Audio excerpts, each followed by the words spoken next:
Welcome back clean news. चलिए देखते हैं उत्तर प्रदेश की 25 फटाफट बड़ी खबरों को। इससे पहले आप यूपी के किस जिले से न्यूज को देख रहे हैं, हमें कमेंट बॉक्स में जरूर बताइए। साथ ही डेली अपडेट रहने के लिए चैनल को सब्सक्राइब कर बेल आइकन को दबाना बिल्कुल न भूलें। आज का लाइक एम 3000 है, उम्मीद करते हैं आप इसे जरूर पूरा करेंगे। कल से राशन कार्ड धारकों को 20 किलो गेहूं और 15 किलो चावल फ्री में देनी शुरू की योगी सरकार।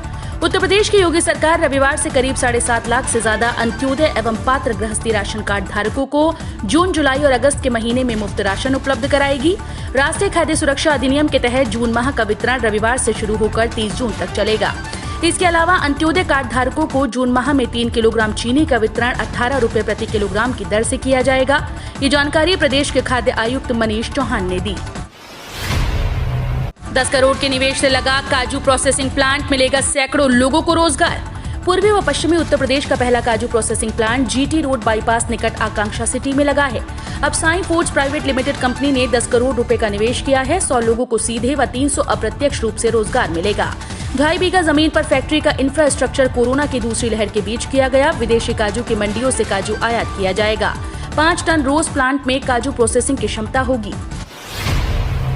संक्रामक बीमारियों से यूपी को बचाएगा योगी सरकार का दस्तक कैंपेन, स्वास्थ्य कर्मियों को मिलेगी ट्रेनिंग। उत्तर प्रदेश में खतरनाक कोरोना वायरस पर मुख्यमंत्री योगी आदित्यनाथ का यूपी मॉडल भारी पड़ा, लिहाजा कोरोना कंट्रोल में है। संक्रमितों की संख्या हर दिन कम होती दिख रही है। वहीं रिकवरी रेट 98.4 पर पहुंच गया। वहीं बरसात के बाद फैलने वाली संक्रामक बीमारियों पर नकेल कसने की कवायद के तहत योगी सरकार 1 जुलाई से दस्तक अभियान शुरू करेगी। अभियान में स्वास्थ्य विभाग को अन्य सभी विभागों के साथ समन्वय स्थापित करने के निर्देश दिए हैं। योगी सरकार का बड़ा फैसला, अब सीएमओ भी 2 घंटे जिला अस्पताल में देखेंगे मरीज। चिकित्सकों की लेट लतीफी दूर करने व स्वास्थ्य सेवाओं को बेहतर बनाने के लिए यूपी की योगी सरकार ने बड़ा फैसला लिया है। अब सीएमओ और डिप्टी सीएमओ सिर्फ प्रशासनिक व्यवस्था नहीं देखेंगे, बल्कि उन्हें भी प्रतिदिन 2 घंटे ओपीडी करनी होगी। यानी कि अब प्रतिदिन सीएमओ और डिप्टी सीएमओ भी मरीज देखेंगे। इसके लिए जिला अस्पताल में व्यवस्था की जा रही है। माना जा रहा है कि सीएमओ के जिला अस्पताल में बैठने से व्यवस्था में सुधार होगा। आईटीआई के इन छात्रों को मिलेगा लैपटॉप, संस्थानों से मांगी गई लिस्ट। कोरोना वायरस संक्रमण की वजह से ऑनलाइन पढ़ाई पर विशेष जोर दिया जा रहा है। छात्रों की सुरक्षा को देखते हुए प्रदेश के आईटीआई संस्थानों में भी सिर्फ ऑनलाइन कक्षाएं ही संचालित की जा रही हैं। ऐसे में जिन मेधावी छात्रों के पास लैपटॉप नहीं है, उनकी पढ़ाई प्रभावित हो रही है। इसी को ध्यान में रखते हुए उत्तर प्रदेश सरकार मेधावियों को लैपटॉप और टैबलेट देने की तैयारी कर रही है। इसके लिए व्यावसायिक शिक्षा विभाग ने लखनऊ समेत प्रदेश के सभी 305 सरकारी आईटीआई से मेधावियों की सूची मांगी है। बोर्ड की मार्किंग स्कीम को सीएम योगी ने दी मंजूरी, देखे कब जारी हो सकते हैं रिजल्ट। यूपी बोर्ड द्वारा हाई स्कूल और इंटरमीडिएट के स्टूडेंट्स को प्रमोट करने के लिए तैयार किए गए ड्राफ्ट को सीएम योगी ने मंजूरी दे दी।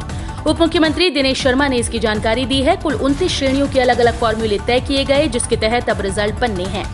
शिक्षा मंत्री ने कहा, इंटरमीडिएट परीक्षा का रिजल्ट बनाने के लिए हाई स्कूल के नंबरों को 50%, कक्षा 11 के नंबरों को 40% और 12वीं के प्री बोर्ड के नंबरों को 10% मार्क्स वेटेज देते हुए मार्कशीट बनाई जाएगी। वहीं हाई स्कूल के रिजल्ट के लिए कक्षा 9वीं के नंबरों का 50% और 10वीं की अर्धवार्षिक परीक्षा के नंबरों का 50% वेटेज लेकर मार्कशीट तैयार की जाएगी। यूपी में 21 जून से कोरोना पाबंदियों में और रियायत, पूरी क्षमता के साथ खुलेंगे दफ्तर, नई गाइडलाइन जारी। यूपी की योगी सरकार ने सूबे के सभी 75 जिलों में नाइट कोरोना कर्फ्यू में 21 जून से 2 घंटे की और छूट देने का फैसला किया। इसके साथ ही अब यूपी में सप्ताह में 5 दिन दुकान और बाजारों के साथ मॉल व रेस्टोरेंट भी खुल सकेंगे। यूपी के मुख्य सचिव राजेंद्र कुमार तिवारी ने कोरोना कर्फ्यू की नई गाइडलाइन जारी की। नई गाइडलाइन के मुताबिक उत्तर प्रदेश के सभी जिलों में सोमवार से शुक्रवार तक सुबह 7 बजे से रात्रि 9 बजे तक निषिद्ध क्षेत्रों को छोड़कर सभी दुकान और बाजार खोलने की अनुमति रहेगी। यूपी में 2 से अधिक बच्चे वालों की सुविधाओं में होगी कटौती, सरकारी योजनाओं के लाभ से किया जा सकता है वंचित। हम 2 हमारे 2 बच्चे 2 ही अच्छे, ऐसी सोच रखने वालों के लिए सूबे में आने वाले दिनों में जिंदगी की राह आसान होगी। जनसंख्या के लिहाज से देश की सर्वाधिक आबादी वाले सूबे उत्तर प्रदेश में अब 2 से अधिक बच्चे वाले अभिभावकों की मुश्किलें पड़ने वाली हैं। राज्य विधि आयोग ने प्रदेश में जनसंख्या नियंत्रण के लिए कानून का मसौदा बनाना शुरू कर दिया। आयोग फिलहाल राजस्थान व मध्य प्रदेश समेत कुछ अन्य राज्यों में लागू कानूनों के साथ सामाजिक परिस्थितियों व अन्य बिंदुओं पर अध्ययन कर रहा है। एनएचएम उत्तर प्रदेश ने 2800 पदों पर निकाली हैं बम्पर भर्तियां, 30 जून से शुरू होंगे आवेदन। राष्ट्रीय स्वास्थ्य मिशन उत्तर प्रदेश ने सामुदायिक स्वास्थ्य में 6 महीने के ट्रेनिंग सर्टिफिकेट के लिए नर्स से ऑनलाइन आवेदन आमंत्रित किए हैं। ये पाठ्यक्रम आयुष्मान भारत योजना उप स्वास्थ्य केंद्रों को स्वास्थ्य और कल्याण केंद्रों के रूप में मजबूत करने की योजना के तहत शुरू किया गया। इस पाठ्यक्रम को पूरा करने और अंतिम परीक्षा में उत्तीर्ण होने वाले अभ्यर्थियों का चयन उत्तर प्रदेश स्वास्थ्य केंद्र स्तर पर बतौर सामुदायिक स्वास्थ्य अधिकारी किया जाएगा। एनएचएम यूपी ने सर्टिफिकेट कोर्स के लिए 2800 पदों पर भर्ती के लिए आवेदन मांगे हैं। यूपी, मध्य प्रदेश और राजस्थान में इंडस्ट्रियल डेवलपमेंट को देगा पेस, बीहड़ों की बदलेगी तस्वीर। अटल प्रोग्रेस वे परियोजना से 3 राज्यों में विकास की रफ्तार को तेज करेगा। तीनों राज्यों के अति पिछड़े क्षेत्रों में विकास की राह खुलने के साथ रोजगार के हजारों द्वार खुलेंगे। प्रोग्रेस वे के दोनों तरफ इंडस्ट्रियल कॉरिडोर राज्यों में इन्वेस्टर्स को भी आकर्षित करेगा। दरअसल यूपी, मध्य प्रदेश और राजस्थान को जोड़ने वाला एक मेगा 4 लेन बनाई जानी है। अटल प्रोग्रेस वे परियोजना के तहत यूपी के इटावा से राजस्थान के कोटा जिले तक मेगा 4 लेन बनाई जाएगी। यूपी चुनाव, योगी के सवाल पर बोले अखिलेश यादव, बीजेपी कोई भी चेहरा ले आए, जनता हटाने को तैयार। पूर्व मुख्यमंत्री अखिलेश यादव ने कहा कि जनता के सवालों के जवाब अगर भारतीय जनता पार्टी नहीं दे पाएगी तो इस बार प्रदेश की जनता भाजपा को हटाने के लिए तैयार है। कोई भी चेहरा ले आए, किसी के भी नेतृत्व में चुनाव लड़े, पहले भारतीय जनता पार्टी को पलटकर अपने संकल्प पत्र को पढ़ना चाहिए। सीएम योगी का बड़ा ऐलान, जिले में नहीं मिला कोरोना संक्रमित तो करेंगे पुरस्कृत। उत्तर प्रदेश में कोरोना संक्रमण की रोकथाम में सफलता मिल रही है। इसी कड़ी में मुख्यमंत्री योगी आदित्यनाथ ने निर्देश दिए कि जिन जिलों में 1 हफ्ते तक कोरोना का कोई रोगी नहीं मिलेगा उन्हें पुरस्कृत किया जाएगा। सबसे पहले कोरोना मुक्त होने वाले और 100% टीकाकरण कराने वाले जिलों को भी पुरस्कृत किया जाएगा। वर्चुअल बैठक में सीएम योगी ने सभी जिलों के डीएम व सीएमओ को निर्देश दिए कि लापरवाही के कारण दोबारा संक्रमण न बढ़े, इसे लेकर पर्याप्त सतर्कता बरती जाए। दस्तक भरे जाएंगे सेमेस्टर परीक्षाओं के फॉर्म, नए सत्र से होगी बी फार्मा डी फार्मा की पढ़ाई। लखनऊ विश्वविद्यालय ने स्नातक सम सेमेस्टर एवं पीजी पाठ्यक्रमों के नियमित बैक पेपर व एग्जाम्ड सेमेस्टर परीक्षाओं के फॉर्म भरने की तिथि तय कर दी है। छात्र छात्राएं वेबसाइट पर 10 जुलाई तक फॉर्म भर सकते हैं। विश्वविद्यालय की परीक्षा नियंत्रक प्रोफेसर एएम सक्सेना ने बताया कि स्नातक सम semester BA, BSc, BCom, PG प्रबंधकीय पीजी, पीजी डिप्लोमा प्रबंधकीय यूजी, विधि diploma, BCom honours, BCA, MCA, BSc एवं MSc agriculture, BEd, MEd, BPEd, MPEd, ललित कला संकाय व अन्य सेमेस्टर पाठ्यक्रमों के नियमित बैक पेपर व एग्जेम्प्टेड परीक्षा सेमेस्टर के छात्र फॉर्म भर सकते हैं। दिल्ली, यूपी, बिहार समेत कई राज्यों में भारी बारिश का अलर्ट, जाने आईएमडी का ताजा अपडेट। देश के अधिकतर राज्यों में मानसून के चलते भारी बारिश हो रही है। भारतीय मौसम विभाग के नवीनतम पूर्वानुमान के अनुसार अगले 24 घंटों में उत्तर प्रदेश, पश्चिम बंगाल, सिक्किम और गोवा के कुछ हिस्सों में भारी बारिश होने की संभावना है। इसके साथ ही केरल, राजस्थान, बिहार, असम और त्रिपुरा के कुछ इलाकों में भी आज भारी बारिश होगी। इसी बीच आईएमडी ने कहा कि राष्ट्रीय राजधानी दिल्ली के कुछ हिस्सों में गरज के साथ बारिश होने की संभावना है। एक्शन में योगी सरकार के मंत्री उप निदेशक कृषि अयोध्या मंडल अशोक कुमार को किया निलंबित। रामनगरी अयोध्या पहुंचे प्रदेश के कृषि मंत्री सूर्य प्रताप शाही ने रविवार को अयोध्या मंडल के उप निदेशक कृषि अशोक कुमार को तत्कालिक प्रभाव से सस्पेंड कर दिया। विभागीय बैठक में कृषि उप निदेशक अशोक कुमार प्रधानमंत्री सम्मान निधि के पेंडिंग केसेस की जानकारी नहीं दे पाए। यही नहीं, जब कृषि मंत्री सूर्य प्रताप शाही ने गेहूं खरीद के क्लस्टर के बारे में जानकारी मांगी तो वो नहीं दे पाए। नाराज कृषि मंत्री सूर्य प्रताप शाही ने बैठक में ही कृषि उप निदेशक अशोक कुमार को तात्कालिक प्रभाव से सस्पेंड कर दिया और बैठक में मौजूद संयुक्त कृषि निदेशक की भी स्क्रीनिंग करने के आदेश दिए। यूपी में घूम घूम कर बीजेपी के खिलाफ प्रचार करेंगे टिकैत, राज्यभर भी भाजपा विरोधी मोर्चा बनाने में जुटे। उत्तर प्रदेश में विधानसभा चुनाव में अब 6 महीने से कुछ ज्यादा का ही समय रह गया है। इसके मद्देनजर सत्ता पक्ष और विपक्ष की पार्टीज ने अभी से तैयारियां शुरू कर दी। जहां यूपी की योगी सरकार का समाजवादी पार्टी, बहुजन समाज पार्टी और कांग्रेस मिलकर सामना करेंगी, वहीं एक और चुनौती भी भाजपा की सरकार बचाने में मुश्किल पैदा कर सकती है। ये चुनौती है कृषि कानून के खिलाफ प्रदर्शन कर रहे किसान संगठनों की। दरअसल भारतीय किसान यूनियन के नेता राकेश टिकैत पहले ही ऐलान कर चुके हैं कि यूपी चुनाव में वो भाजपा के खिलाफ खुलकर प्रचार करेंगे। 1 जुलाई से खोले जा सकते हैं स्कूल और कॉलेजेस। कोरोना के मामले की कमी को देखते हुए देश भर में 1 जुलाई से स्कूल कॉलेज खोले जा सकते हैं। इसके साथ दूसरे सभी शैक्षणिक संस्थान भी खोले जा सकते हैं, लेकिन अभी संस्थानों में परीक्षा, दाखिले और शोध कार्यों की ही अनुमति रहेगी। तीसरी लहर के आने की संभावनाओं को देखते हुए कक्षाओं के संचालन को लेकर अभी असमंजस बरकरार है। ज्यादा संभावना है कि कक्षाओं को ऑनलाइन ही खोला जाए। दुबई ने भारत से आने वालों के लिए यात्रा प्रतिबंधों में ढील दी, जाने नई गाइडलाइंस। भारत से दुबई आने वाले यात्रियों वैध रिहायशी वीजा और संयुक्त अरब अमीरात द्वारा मान्य कोविड-19 टीके के दोनों डोज लेना जरूरी होगा।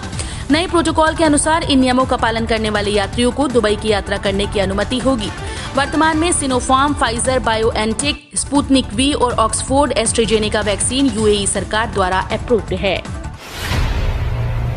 गेहूं का ऐसा बीज जिसे खाद की जरूरत नहीं, उत्पादन में भी 15 से 35% तक की बढ़ोतरी। किसानों की आय को दुगना करने के पीएम मोदी के संकल्प को पूरा करने में इंजीनियर अक्षय श्रीवास्तव का शोध मील का पत्थर साबित होगा। मदन मोहन मालवीय प्रौद्योगिकी विश्वविद्यालय से बीटेक करने वाले इंजीनियर अक्षय गेहूं का ऐसा बीज तैयार कर रहे हैं जिसे खाद की जरूरत नहीं होगी। इस नैनो कोटेड बीज को पहले 3 महीने पानी देना होगा ही नहीं। सल्फर, पोटाश जैसे माइक्रो न्यूट्रिएंट्स उत्पादन में 15 से 35% की बढ़ोतरी करने वाला ये गेहूं पूरी तरह से जैविक और पौष्टिक होगा। खाद पानी का खर्च कम होने पर उत्पादन की लागत घटेगी, जिससे किसानों की आय स्वतः बढ़ जाएगी। यूपीएसएसएससी ने घोषित किया कृषि सेवा तकनीकी सहायक भर्ती का रिजल्ट। उत्तर प्रदेश अधीनस्थ सेवा चयन आयोग ने कृषि सेवा तकनीकी सहायक भर्ती परीक्षा 2018 का अंतिम परिणाम जारी कर दिया। नतीजे आयोग की आधिकारिक वेबसाइट upssc.gov.in पर जारी किए गए हैं। अभ्यर्थी आधिकारिक वेबसाइट के जरिए अपना रिजल्ट चेक कर सकते हैं। रेलवे ने 6 स्पेशल ट्रेन के फेरों को बढ़ाया। भारतीय रेलवे की वेस्टर्न जोन ने 6 स्पेशल ट्रेन के फेरों को बढ़ाने की घोषणा की है। इसके साथ ही रेलवे ने 9 जोड़ी विशेष ट्रेन के फेरों को हफ्ते में 3 बार से वापस रोजाना चलाने का फैसला किया है। यात्रियों की मांग के साथ साथ देश में कोरोना के मामलों में कमी को देखते हुए भारतीय रेलवे ने इस बात का ऐलान किया। बता दें कि कोविड-19 के बढ़ते मामलों के चलते भारत में रेल सेवा बुरी तरह से प्रभावित हुई है और रेलवे ने इस दौरान कई पैसेंजर ट्रेन के संचालन पर रोक लगा दी थी। 1200 एकड़ में बसेगी भव्य अयोध्या, बनेंगे 81 देशों के धार्मिक दूतावास, प्लांट आवंटित। उत्तर प्रदेश की अयोध्या को भव्य बनाने के केंद्र उत्तर प्रदेश की सरकार की कई योजनाओं के लिए विजन डॉक्यूमेंट तैयार कर रही है। अयोध्या विकास प्राधिकरण के सचिव आरपी सिंह ने बताया कि अयोध्या को सुंदर और भव्य बनाने के लिए 81 देशों के धार्मिक दूतावास बनाने के लिए 81 प्लांट आवंटित किए जा रहे हैं। अयोध्या में राम मंदिर निर्माण के साथ साथ अयोध्या के विकास के लिए गोंडा और बस्ती जिले के अयोध्या से सटे कुछ क्षेत्रों को समाहित किया जा रहा है। 2022 चुनाव तक पीएम मोदी के यूपी में होंगे लगातार दौरे। अमित शाह, राजनाथ और नड्डा भी भरेंगे कार्यकर्ताओं में जोश। उत्तर प्रदेश में 2022 विधानसभा चुनाव के लिए भाजपा ने कमर कस ली है। इसके मद्देनजर प्रधानमंत्री नरेंद्र मोदी व भाजपा के अन्य वरिष्ठ नेता अगले महीने जुलाई से यूपी में विकास और कल्याणकारी गतिविधियों का जायजा लेने और पार्टी के साथ बातचीत करने के लिए नियमित रूप से राज्य का दौरा करेंगे। कोविड प्रतिबंधों के कारण प्रधानमंत्री काफी समय से यूपी और अपने निर्वाचन क्षेत्र वाराणसी का दौरा नहीं कर पाए। सूत्रों की माने तो जुलाई से लगभग हर माह वो अपने लोकसभा क्षेत्र सहित राज्य का दौरा करेंगे। भाजपा राष्ट्रीय अध्यक्ष जेपी नड्डा, गृह मंत्री अमित शाह और रक्षा मंत्री व लखनऊ से सांसद राजनाथ सिंह भी अगले महीने नियमित रूप से राज्य का दौरा कर सकते हैं। आर्थिक तौर पर कमजोर महिलाओं बेटियों के लिए मसीहा बने सीएम योगी, स्वर्णिम योजनाएं बनी ताकत। योगी आदित्यनाथ सरकार ने जब से उत्तर प्रदेश में सत्ता की बागडोर संभाली तब से निरंतर महिलाओं और बेटियों के उत्थान पर काम कर रही है। मुख्यमंत्री योगी आदित्यनाथ प्रदेश की महिलाओं और बेटियों की सुरक्षा, सेहत, शिक्षा और उनको आत्मनिर्भर यूपी की मुख्य धारा से जोड़ने के लिए प्रतिबद्ध हैं। सीएम योगी ने ग्रामीण और शहरी क्षेत्रों की जरूरतमंद महिलाओं और बेटियों के लिए कई स्वर्णिम योजनाओं को प्रदेश में लागू किया, जिसके कारण आज कोरोना की दूसरी लहर के बावजूद सीएम की ये स्वर्णिम योजनाएं प्रदेश की महिलाओं बेटियों के लिए ढाल बनी हैं। वहीं बात करें आज की आखिरी खबर कोरोना अपडेट पर, तो 24 घंटे में सिर्फ 251 मरीज ही मिले। सीएम योगी बोले लापरवाही न करे जनता। यूपी के मुख्यमंत्री योगी आदित्यनाथ ने कहा कि सभी के सहयोग से प्रदेश में कोरोना की स्थिति नियंत्रण में है, लेकिन अभी भी सावधानी बरतने की जरूरत है। देश के कई राज्यों व दुनिया के अलग अलग हिस्सों में हालात अभी चिंताजनक बने हुए हैं, इसलिए कोरोना प्रोटोकॉल का पूरी तरह से पालन करें। मुख्यमंत्री योगी आदित्यनाथ ने रविवार को टीम 9 के साथ प्रदेश में कोरोना की स्थिति पर चर्चा की। बता दें कि यूपी में बीते 24 घंटे में सिर्फ 251 कोरोना के नए मामले मिले, जबकि प्रदेश में सक्रिय मामलों की संख्या अब सिर्फ 4569 है। हम रोज ऐसे ही न्यूज लाते रहेंगे। यदि आपने अभी तक क्लीन न्यूज यूपी को सब्सक्राइब नहीं किया है तो फटाफट सब्सक्राइब कर लें। साथ ही बेल आइकन को प्रेस करना बिल्कुल ना भूलें ताकि लेटेस्ट अपडेट मिस ना हो।